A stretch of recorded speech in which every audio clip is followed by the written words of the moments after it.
As-tu déjà rencontré des yeux qui semblaient regarder ton cœur avant de s'éloigner sans raison, au moment où tout semble aligné, où la connexion est palpable, et pourtant, ils s'éloignent comme si l'amour même était une menace. C'est le mystère d'un amour qui brûle avec passion et qui fuit en même temps, laissant un vide chargé de questions. Pourquoi un homme peut-il t'aimer profondément, te désirer avec force, et pourtant reculer dès que l'intimité devient réelle? Dans cette vidéo, on plonge au cœur de ce paradoxe troublant, inspiré des idées profondes de Carl Jung sur l'âme humaine. On va explorer ces combats intérieurs, ces peurs cachées qui font que l'amour vrai peut parfois sembler trop grand à porter, prêt à décrypter les secrets de l'âme masculine et à comprendre pourquoi il choisit de partir, même quand son cœur dit le contraire. Allons-y ensemble, et prépare-toi à une révélation qui pourrait changer ta vision des relations. Tu l'as vu, ce regard, celui qui te fait sentir vivante, vue, presque comprise d'une manière que tu n'as jamais connue. Il y a cette étincelle, ce moment où tout semble possible, où l'univers entier s'aligne pour vous rapprocher. Mais alors, juste au moment où tu te dis que quelque chose de vrai pourrait naître, il recule, il s'éloigne, se referme, disparaît parfois sans un mot. Tu te retrouves là, seul, à te demander ce qui s'est passé. Était-ce toi? As-tu fait quelque chose de mal? Étais-tu trop ouverte, trop vulnérable, trop toi? La réponse, c'est non. Ce n'est pas toi qu'il fuit. C'est ce que tu représentes, ce que ton amour réveille en lui. Quelque chose de si profond, de si intense, qu'il n'est pas prêt à l'affronter. L'amour, quand il est vrai, n'est pas juste un sentiment doux ou une chaleur réconfortante. Carl Jung, ce philosophe et psychologue qui a passé sa vie à explorer les méandres de l'âme humaine, le décrivait comme une force archétypale, une tempête sacrée. Elle arrive sans prévenir, bouscule tout sur son passage, érode les défenses qu'on a construites pour se protéger du monde, de la douleur, de la vulnérabilité. Quand tu aimes quelqu'un avec une telle sincérité, tu deviens un miroir. Pas un miroir flatteur qui ne reflète que la surface, mais un miroir clair, presque impitoyable, qui montre tout, la beauté, les failles, les blessures enfouies, les peurs qu'on ne veut pas nommer. Et pour lui, ce miroir peut être terrifiant. Pourquoi? Parce que ton amour touche des parties de lui qu'il a soigneusement cachées, parfois même à lui-même. Peut-être une blessure d'enfance, un moment où il s'est senti rejeté, pas assez bien, pas digne d'être aimé. Peut-être un adolescent qui a dû apprendre à cacher ses émotions pour survivre dans un monde qui valorise la force et la maîtrise. Ou peut-être un homme adulte qui a construit toute sa vie sur l'idée qu'il doit être celui qui contrôle, qui gagne, qui ne flanche jamais. Ton amour, avec sa douceur et sa vérité, lui demande de lâcher tout ça. De laisser tomber le masque, de montrer l'enfant vulnérable qu'il a enfoui, de reconnaître qu'il a besoin d'être aimé autant qu'il a peur de l'être. C'est là que le paradoxe entre en jeu. Il te veut, il te désire, il sent que quelque chose en toi l'attire comme un aimant. Mais au moment où cette attirance pourrait devenir une connexion réelle, il recule. Pas parce qu'il ne t'aime pas, mais parce que ton amour le confronte à lui-même.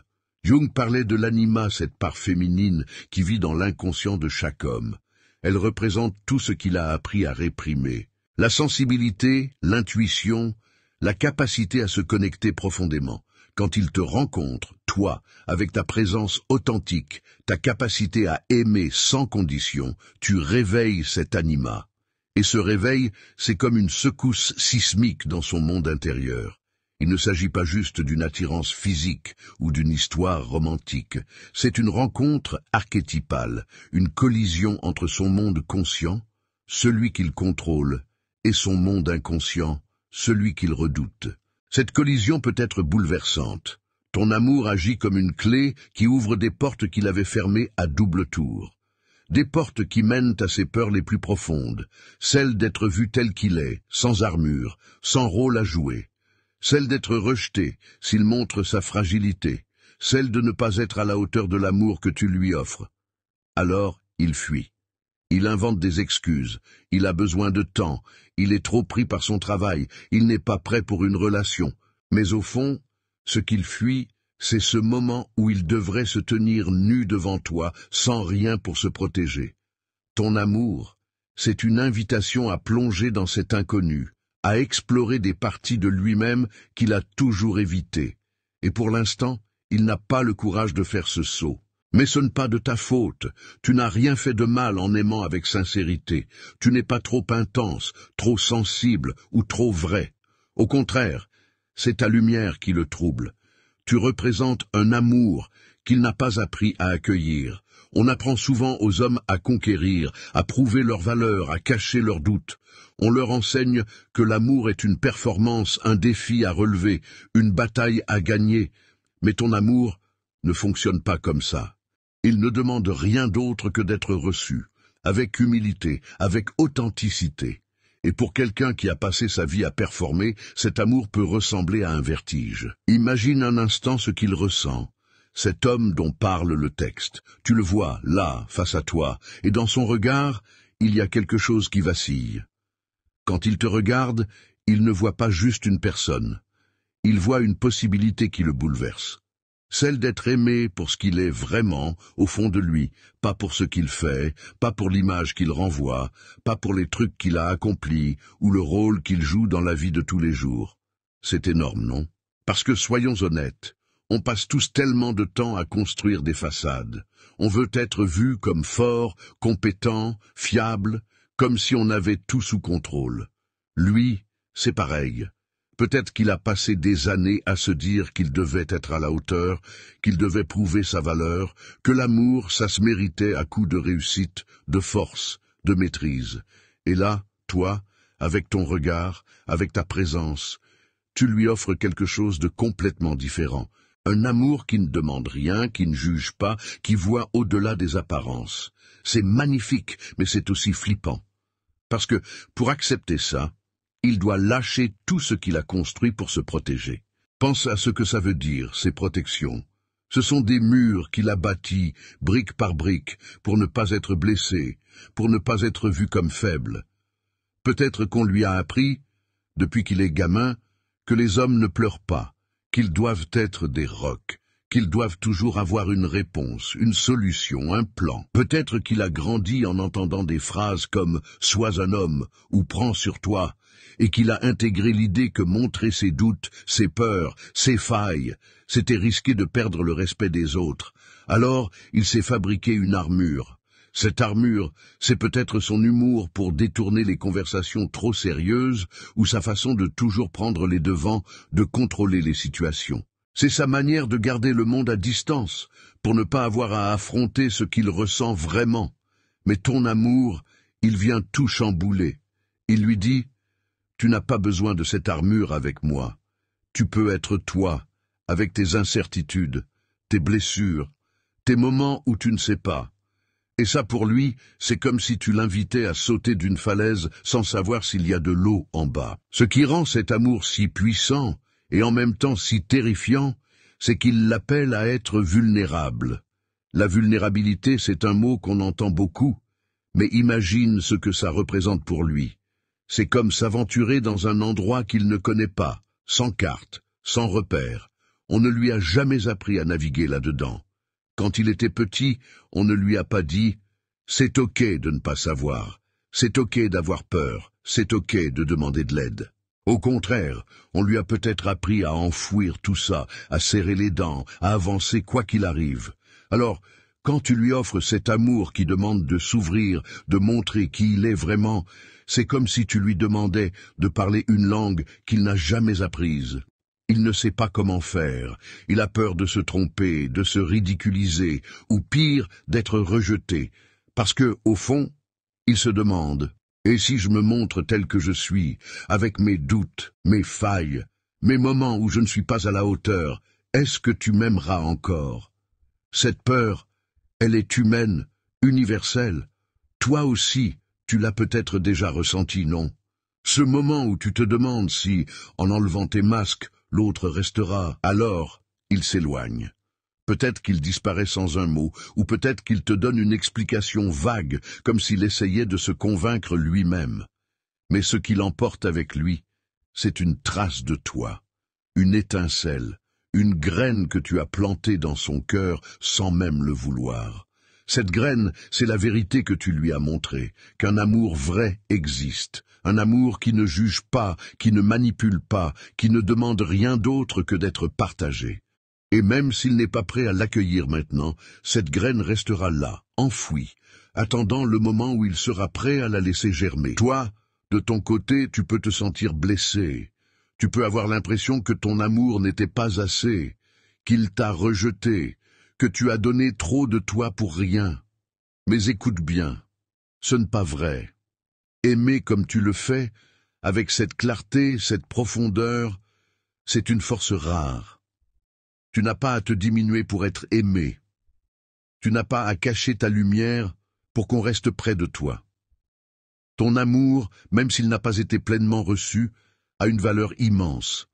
Il a montré à cet homme qu'un autre type de relation est possible. Un amour qui ne repose pas sur la peur, le besoin ou la performance, mais sur la vérité. Jung disait que l'amour véritable est une confrontation avec l'inconscient. Ce n'est pas une fusion douce et confortable, mais une épreuve, une alchimie qui transforme. Quand tu aimes quelqu'un de cette manière, tu l'invites à se transformer, à faire face à ses ombres, à reconnaître ses blessures. Et pour certains, ce processus est trop intense. Ils ne sont pas prêts à traverser cette épreuve, à laisser tomber leurs défenses, à se voir tels qu'ils sont. Alors, ils choisissent de partir, non pas parce qu'ils ne t'aiment pas, mais parce qu'ils ne savent pas encore comment aimer sans perdre ce qu'ils croient être. Mais voici ce qui est important. Tu n'as pas à porter ce poids. Tu n'as pas à te demander ce que tu aurais pu faire différemment. Tu n'as pas à te reprocher d'avoir aimé avec tout ton cœur. Ton amour, même s'il n'a pas été reçu comme tu l'espérais, a laissé une empreinte. Il a touché quelque chose en lui, même s'il ne peut pas encore le reconnaître. Et cette empreinte, elle ne s'efface pas. Elle devient une partie de son histoire, un rappel qu'un amour authentique existe, qu'il est possible d'être vu, aimé, accepté sans condition. Alors, pourquoi ce phénomène est-il si courant? Pourquoi tant d'hommes, face à un amour authentique, choisissent-ils de s'éloigner? Pour le comprendre, il faut plonger dans la manière dont beaucoup d'entre eux ont été conditionnés. Depuis l'enfance, on apprend souvent aux hommes à être forts, à ne pas montrer leurs émotions, à être des piliers inébranlables. On leur dit que leur valeur réside dans ce qu'ils accomplissent, dans leur capacité à protéger, à réussir, à dominer. Mais l'amour, le vrai, ne s'agit pas de performance ou de contrôle. Il s'agit de s'ouvrir, de se montrer vulnérable, de laisser quelqu'un entrer dans les parties les plus fragiles de soi. Et pour beaucoup, c'est un langage qu'ils n'ont jamais appris à parler. Pense à ce que ça signifie pour lui. Toute sa vie, il a peut-être construit une identité autour de l'idée qu'il doit être celui qui a tout sous contrôle. Il a appris à cacher ses doutes, à enfouir ses peurs, à ne jamais montrer qu'il a besoin de quelqu'un. Et puis, tu arrives, avec ta présence, ta douceur, ta capacité à voir au-delà de ses apparences. Tu ne te contentes pas de l'homme qu'il montre au monde. Tu vois l'homme qu'il est vraiment, avec ses failles, ses blessures, ses espoirs cachés. Et ça, c'est à la fois magnifique et terrifiant pour lui. Imagine ce moment où ton amour, cette force douce mais puissante que tu portes en toi, devient plus qu'un sentiment. Il se transforme en quelque chose de plus grand, presque comme une invitation, un défi, une porte ouverte vers une autre façon d'être. Pour cet homme, ton amour n'est pas juste une émotion réconfortante. C'est un appel à repenser tout ce qu'il a toujours cru sur ce que ça veut dire d'être un homme. Toute sa vie, on lui a peut-être martelé qu'un homme, un vrai, c'est quelqu'un qui ne flanche pas, qui a toujours une solution, qui prend les devants, qui ne laisse jamais ses émotions prendre le dessus. C'est comme si on lui avait donné un script, un rôle à jouer. Sois fort, sois celui qui guide, sois celui qui ne doute jamais. Et il a appris à vivre comme ça, à porter ce costume, même s'il est parfois trop lourd, même s'il l'étouffe un peu. Ton amour, il vient bousculer tout ça. Il lui dit, tu n'as pas besoin de ce script, tu peux être autre chose, quelqu'un de plus libre, de plus vrai, quelqu'un qui n'a pas à prouver sa valeur à chaque instant. Mais tu vois, c'est là que ça devient compliqué, Parce que lâcher ce script, c'est comme lâcher une partie de lui-même, une partie de son identité. Pense à ce que ça représente pour lui. Ce rôle d'homme fort, c'est peut-être tout ce qu'il connaît. C'est la façon dont il s'est défini face au monde, face à sa famille, ses amis, ses collègues. Peut-être que depuis qu'il est gosse, il a entendu des choses comme « un homme, ça ne pleure pas » ou « prends sur toi, sois solide ». Peut-être qu'il a vu son père, ses oncles, ses modèles agir comme ça, et il s'est construit là-dessus, brique par brique. Ce n'est pas juste une façade, c'est une armure qu'il a portée si longtemps qu'elle fait partie de lui. Alors, quand ton amour lui demande d'abandonner cette idée, l'idée qu'il doit toujours être fort, toujours avoir les réponses, toujours mener la danse, c'est comme si tu lui demandais de se défaire d'une partie de son ADN. C'est un saut dans l'inconnu, un vide terrifiant. Parce que s'il n'est pas cet homme-là, celui qui contrôle, celui qui sait, celui qui porte tout, alors qui est-il?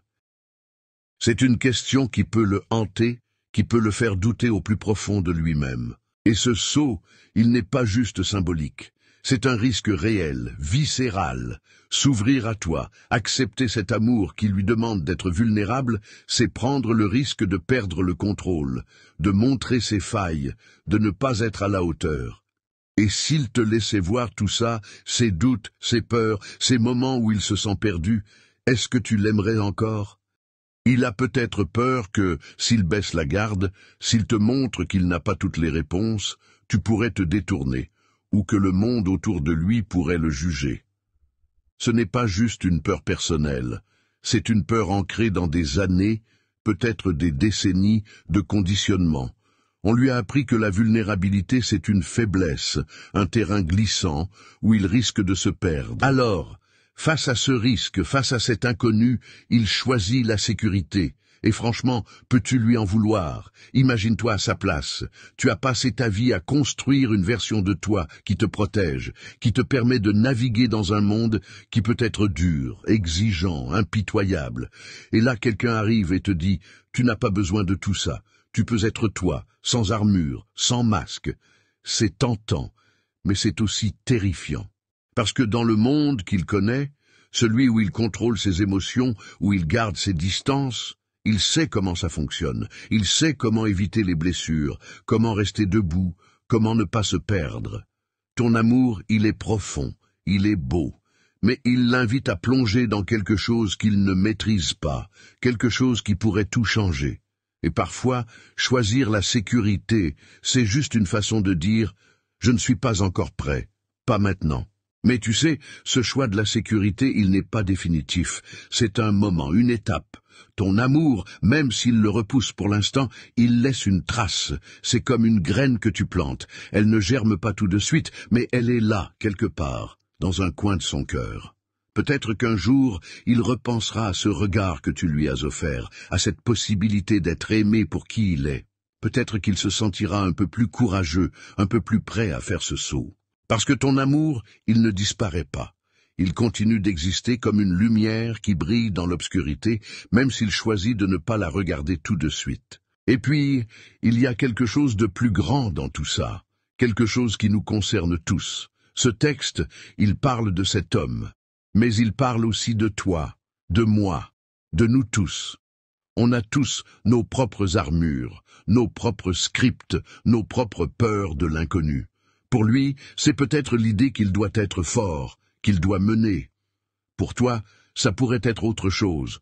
Peut-être la peur de ne pas être assez, ou l'idée que tu dois toujours être là pour les autres, ou je ne sais quoi encore. On vit tous avec ces attentes, ces pressions qui nous viennent de l'extérieur, mais qu'on finit par intérioriser.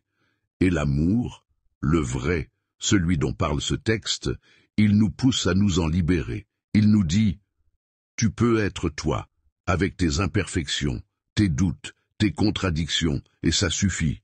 Mais c'est un chemin, pas une destination. Et parfois, comme cet homme, on choisit la sécurité, parce que c'est ce qu'on connaît, parce que c'est plus facile, parce que l'inconnu fait trop peur. Ce qui est beau, c'est que cet amour, même s'il est repoussé, même s'il est trop grand pour être accepté tout de suite, il change quelque chose. Il ouvre une fissure dans l'armure. Il rappelle à cet homme et à nous tous qu'il y a une autre façon de vivre, une autre façon d'aimer. Peut-être qu'un jour, il osera faire un pas vers cette profondeur, vers cette vulnérabilité. C'est une chance de devenir plus libre, plus vrai, plus connecté. Et toi, en lui offrant cet amour, tu fais déjà partie de ce changement, même s'il ne le voit pas encore. Tu es comme un phare qui continue de briller, même s'il choisit de rester dans l'ombre pour l'instant. Mais ce choix, il ne le fait pas toujours consciemment. Souvent, il ne comprend même pas pourquoi il s'éloigne. Il sent juste une peur diffuse, un malaise qu'il ne peut pas nommer. Peut-être qu'il se dit qu'il n'est pas prêt, qu'il n'a pas assez à offrir, qu'il risque de te décevoir. Peut-être qu'il a peur de perdre son indépendance ou de se retrouver face à des émotions qu'il ne sait pas gérer. Jung disait que l'inconscient agit comme une force invisible, guidant nos choix sans qu'on s'en rende compte. Et dans ce cas, son inconscient lui dit de fuir, parce que rester près de toi, c'est risquer de tout remettre en question. Pourtant, même dans sa fuite, il emporte quelque chose de toi. Ton amour a touché une partie de lui qu'il ne peut pas ignorer. Il a vu, même brièvement, ce que pourrait être une relation basée sur la vérité, sur la connexion, sur l'authenticité. Et cette vision, même si elle le terrifie pour l'instant, restera avec lui. Elle deviendra une référence, un souvenir qu'il portera, peut-être sans même s'en rendre compte. Un jour, il repensera à toi, à la manière dont tu l'as regardé, dont tu l'as accepté sans jugement, dont tu lui as offert un amour qui ne demandait rien en retour. Et ce souvenir pourrait être le début d'un changement, même s'il ne se produit pas tout de suite. Alors, continue d'avancer. Continue de porter cette lumière qui fait de toi qui tu es. Ne la cache pas, ne l'éteins pas, même si elle a fait fuir quelqu'un qui n'était pas prêt à la regarder. Un jour, tu rencontreras quelqu'un qui saura voir cette lumière et l'accueillir avec gratitude. Quelqu'un qui n'aura pas peur de plonger dans la profondeur de ton amour, qui osera être vulnérable à tes côtés, qui reconnaîtra la beauté de ce que tu portes. En attendant, prends soin de toi. Cultive cet amour que tu as en toi, cette capacité à donner sans te perdre, à aimer sans te trahir. Et souviens-toi de ceci, aimer, ce n'est pas retenir l'autre, c'est le toucher, le transformer même s'il part. Tu as touché son cœur même s'il ne le sait pas encore. Tu as planté une graine, et cette graine trouvera un jour la lumière, avec ou sans toi. Mais ce qui compte, c'est que tu es resté fidèle à toi-même. Tu as aimé sans te réduire, sans te cacher, sans compromettre qui tu es. Et ça, c'est la plus belle victoire. Si ce message t'a touché, laisse un commentaire. Je choisis d'aimer sans me perdre. Partage cette vidéo pour que d'autres puissent se reconnaître dans ce chemin, pour qu'ils sachent qu'ils ne sont pas seuls à naviguer dans ces eaux troubles de l'amour. Abonne-toi pour plus de contenu qui t'aide à te retrouver, à t'aimer mieux, à ne plus te perdre en aimant. Tu es une lumière, une force, une vérité.